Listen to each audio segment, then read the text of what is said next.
Hola, esto es Aquí América, soy Natalia Cabrera y estos son los temas principales del continente esta semana. Vamos a Guatemala, donde los equipos de socorro trabajan desesperadamente para limpiar las poblaciones y vías enteras que quedaron cubiertas por la lava del volcán de fuego. Mantienen la esperanza de encontrar sobrevivientes y esperan recuperar cuerpos sin vida, al tiempo que la cifra de víctimas mortales por la erupción continúa en aumento. Y revisamos el lado escondido de la crisis en Nicaragua. Mientras las protestas antigubernamentales continúan, seguimos de cerca la lucha de los indígenas, quienes esperan que el movimiento social les ayude a recuperar sus tierras que según ellos fueron colonizadas.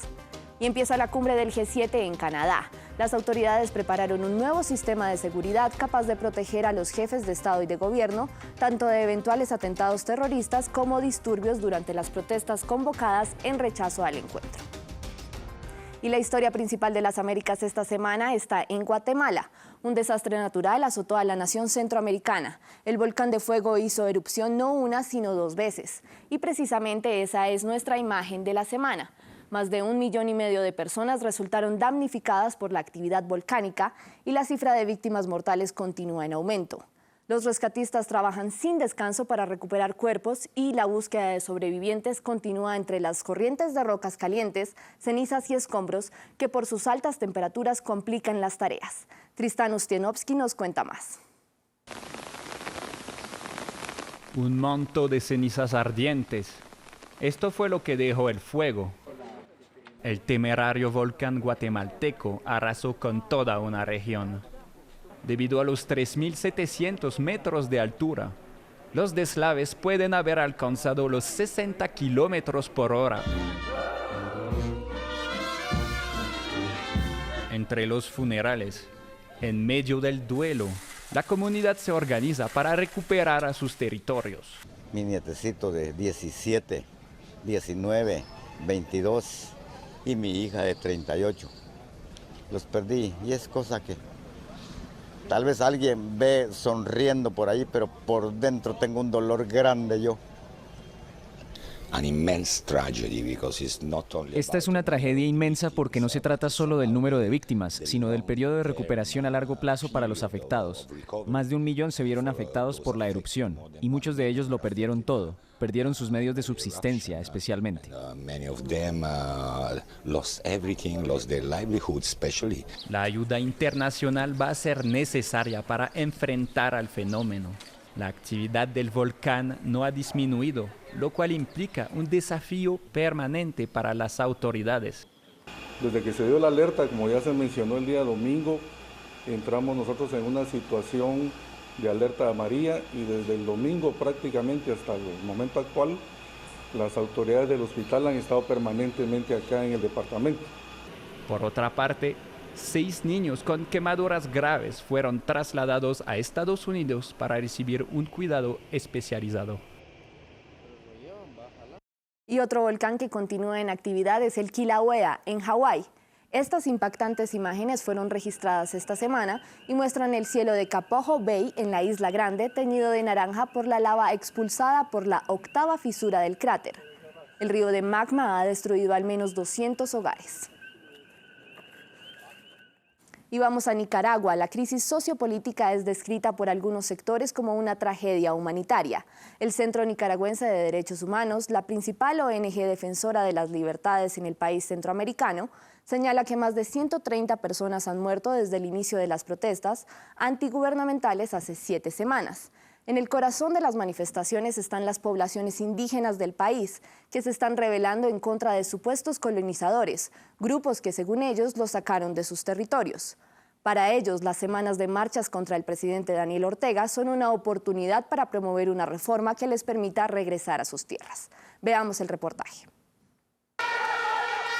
Han venido de todos los rincones del país en botes y por carretera. Los pueblos indígenas de Nicaragua están en el corazón de las manifestaciones que azotan al país desde hace más de un mes. Los indígenas han sido demasiado masacrados por Daniel Ortega y le mandan a echar colones de la misma gente de ellos para robarle sus tierras. Y eso no puede ser posible. Desde que Daniel Ortega llegó al poder, las 22 comunidades nativas de Nicaragua vieron reducidos sus territorios por la fuerza en un 40%. En estas montañas, protegidas por la UNESCO, 30.000 personas luchan para conservar sus tierras. Desde aquí, de este alambre, hacia allá, donde están aquellos árboles, este terreno. Sí que estas tierras eran de los alcenses, viejitos pues, la familia de mi papá, de mis abuelos, eran estas tierras. Entonces por eso es la lucha, porque siempre es un derecho de nuestra familia. Al igual que otras 36 familias, Benito perdió su propiedad a manos de lo que él llama colonizadores, empresas a las que acusa de deforestación ilegal. Las comunidades señalan con el dedo a Ortega, dicen que permite el acceso de sus aliados para explotar la madera del bosque. Benito y sus amigos están involucrados en un pleito legal. Entonces, yo quiero que me vayan a medir esta tierra. Esto de aquí está cercado, esto también. Humberto, el presidente de la comunidad, los representa en la corte. Porque si bien es cierto, había parcialidad de la corte y de los jueces aquí en Jinotega y de la misma Policía Nacional para favorecer a los colonos, eso es evidente. Sí, este es el título real de la comunidad indígena de Jinotega, data de 1723. Este es el que nos acredita como verdaderos dueños del territorio de 36.856 manzanas en el municipio de Jinotega. 2 veces ganaron la prueba, pero los indígenas siguen viviendo aquí sin un campo para cultivar. Sí, esta es la comidita de nosotros, mire, solo frijolitos y tortillas. Desde que nos sacaron de la propiedad, nosotros no hemos tenido alcance para poder comprar y utilizar algo de alimento para poder consumo. Para volver a sus tierras, las comunidades se unieron a un movimiento nacional en crecimiento para pedirle a Ortega que se retire. Y vamos a revisar en qué ha estado Donald Trump esta semana. El mandatario estadounidense aseguró que podría otorgarse a sí mismo un perdón presidencial. Esto en medio de las investigaciones de la llamada trama rusa, la supuesta injerencia de Moscú en las elecciones de 2016, las que lo llevaron a la Casa Blanca. En un tuit esta semana, Trump dijo que aunque no ha hecho nada malo, podría indultarse. Técnicamente es cierto que podría beneficiarse con esta medida, pero hay una sola excepción a los poderes presidenciales que Trump no menciona en su mensaje: un impeachment. Bajo el sistema estadounidense, el Congreso puede juzgar a los presidentes y sacarlos del poder a través de un juicio político. Y continúa la controversia por los jugadores de fútbol americano que se arrodillan en señal de protesta durante el himno nacional.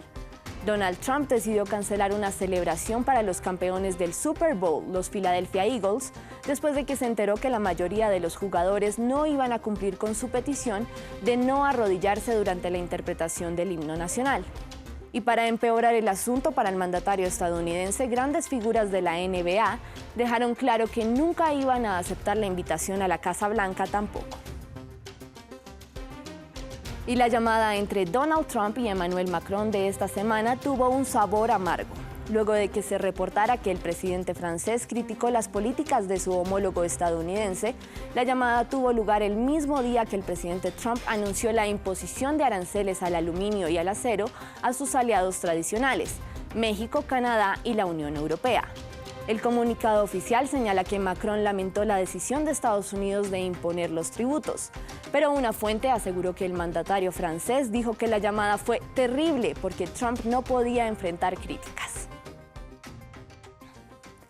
Y vamos a Nueva York, a la sede de la ONU, porque por primera vez una mujer latinoamericana será presidenta de la Asamblea General de las Naciones Unidas. María Fernanda Espinosa, la canciller de Ecuador, es la 4ª mujer en llegar a este cargo en la historia de la ONU. A partir de septiembre y durante un año, Espinosa dirigirá el organismo multilateral. Pero en su natal Ecuador, la designación ha despertado un sismo político porque algunos sectores consideran que se le debe iniciar un juicio político por el mal manejo de la situación en la frontera con Colombia, tras varios incidentes violentos, y también por la falta de rechazo a la situación que vive Venezuela y la naturalización de Julian Assange como ciudadano ecuatoriano. Escuchemos a algunos legisladores. Hay que comprender que lo que se ha planteado un juicio político se lo determinó justamente por el incumplimiento de funciones en el que se incluye, es más, los viajes que hace preliminarmente en el marco de una disputa internacional, electoral internacional, descuidando elementos fundamentales de la Cancillería del Ecuador en este país. Tanto así que los mismos y propios familiares de las víctimas que fueron del terrorismo secuestrados han reclamado la inacción por parte de la Cancillería. Pero en este caso también tenemos que pensar en país, la imagen del país y la respuesta de un país que debe sobre todo pugnar por una imagen de unidad y sobre todo garantizar y fortalecer esa representación global que tiene el Ecuador ahora a través de María Fernanda. Creo que merece también unas reconsideraciones de los sectores de oposición y ver más allá de lo que en estos momentos probablemente se esté viendo. Y nos vamos a América del Norte para la cifra de la semana. Es esta, 605 millones de dólares canadienses. Ese es el costo estimado de la cumbre del G7.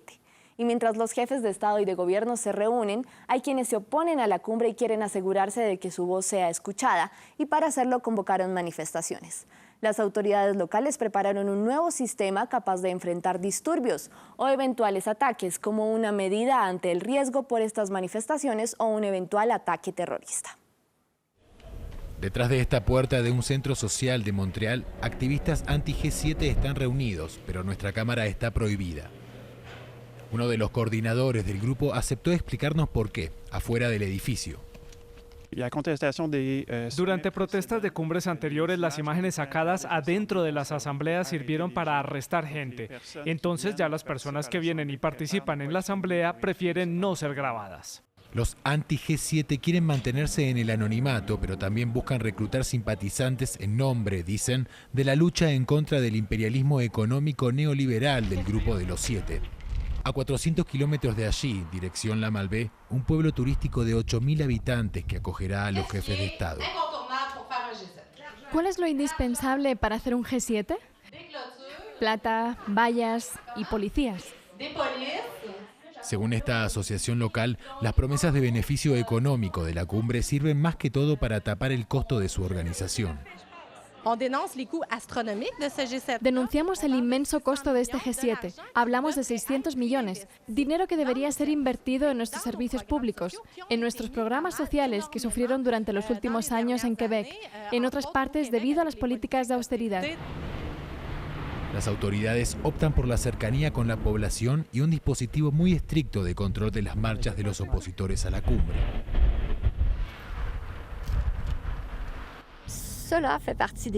Esto hace parte de las medidas de seguridad y no revelamos el número exacto de policías que vendrán a trabajar aquí, pero podemos decirles que serán miles de policías. Estamos preparados en consecuencia. Si hay desbordamientos, estaremos listos. A La Malbaie, cada protesta autorizada durante la cumbre debe hacerse sobre un perímetro de 100 metros por 80.